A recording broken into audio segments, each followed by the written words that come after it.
বেসরকারি চাকরিতে কোটা ব্যবস্থা বাতিলের দাবিতে আন্দোলন তখন ছড়িয়ে পড়েছিল ঢাকার বাইরে।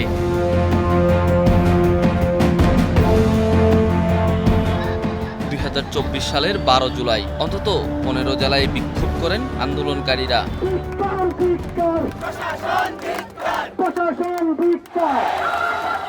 মানিকগঞ্জের সরকারি দেবেন্দ্র কলেজ প্রাঙ্গণে মানববন্ধনের আয়োজন করেন শিক্ষার্থীরা, যা পণ্ড করতে হামলা চালায় ছাত্রলীগ। ঢাকা রাজশাহী রেলপথ অবরোধ করেন রাজশাহী বিশ্ববিদ্যালয়, রাজশাহী প্রকৌশল ও প্রযুক্তি বিশ্ববিদ্যালয় ও রাজশাহী মেডিকেল কলেজের শিক্ষার্থীরা। চট্টগ্রামের 16 শহর রেল স্টেশন থেকে বিক্ষোভ বের করেন বিভিন্ন শিক্ষা প্রতিষ্ঠানের শিক্ষার্থীরা।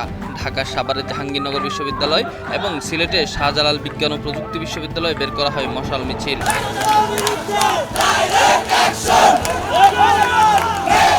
রংপুর বেগম রোকেয়া বিশ্ববিদ্যালয়ের শিক্ষার্থীরা ক্যাম্পাসের বাইরের সড়কে অবস্থান নিতে গেলে বাধা দেয় পুলিশ। এদিন কুমিল্লা বিশ্ববিদ্যালয়েও বিক্ষোভ মিছিল করেন শিক্ষার্থীরা। রাজধানী শাহবাগ মোড় অবরোধ করেন শিক্ষার্থী ও চাকরি প্রত্যাশীরা। এতে যান চলাচল বন্ধ হয়ে তৈরি হয় তীব্র যানজট। পরে অ্যাম্বুলেন্স ও জরুরি সেবা পরিবহনের জন্য পথ ছেড়ে দেন শিক্ষার্থীরা।